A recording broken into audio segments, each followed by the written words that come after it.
All right, so next up we have the structure of our carboxylic acid. So we're going to be naming and drawing. All right, so following the IUPAC system, the longest parent chain will have the carboxylic acid. When we name this, it's going to be the parent chain name.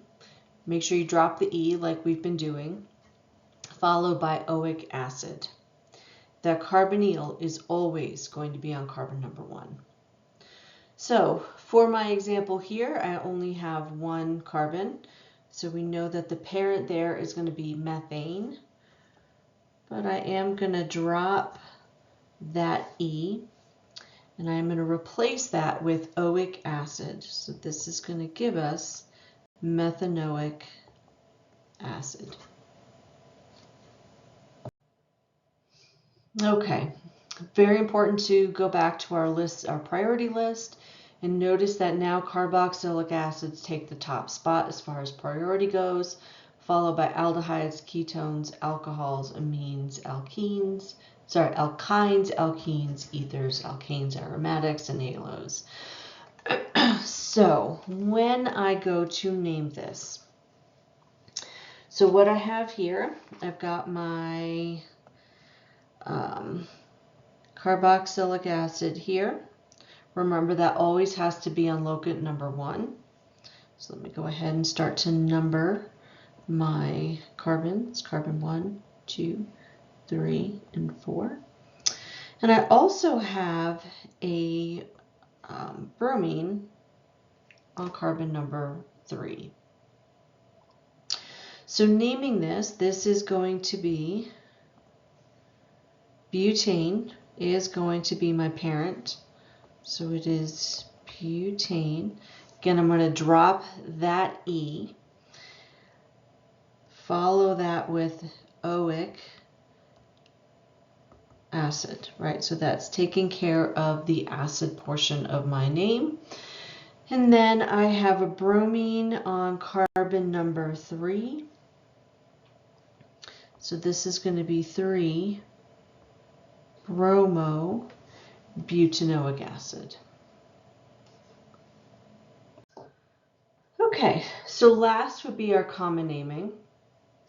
And so we're going to use for the carbonyl group, or for the carbon chain, parent chain, we will use form, acete, propion, butyric, or butyr, and followed by ic acid. So notice we're not doing oic acid anymore, we're just doing ic acid.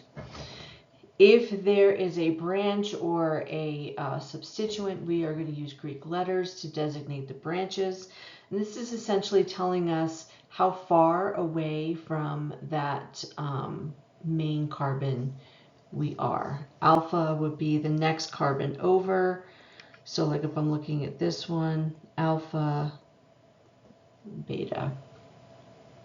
Okay, so let's start with our methanoic acid first.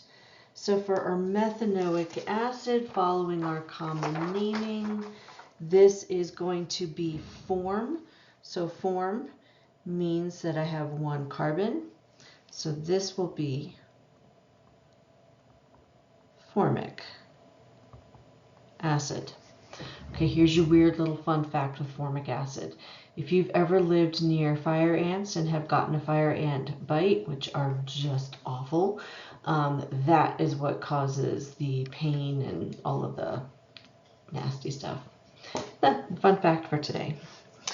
All right, so our next one, we've formally named this one as 3-bromobutanoic acid, following our common naming. So again, I've got 4 carbons in my main chain. So this is going to give me, be helpful if I could spell, yep, no, that's right, butyric. Let me write this in a more normal way.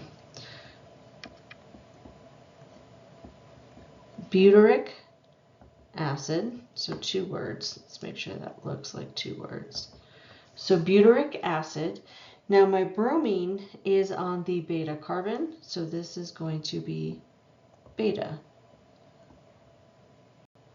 bromobutyric acid.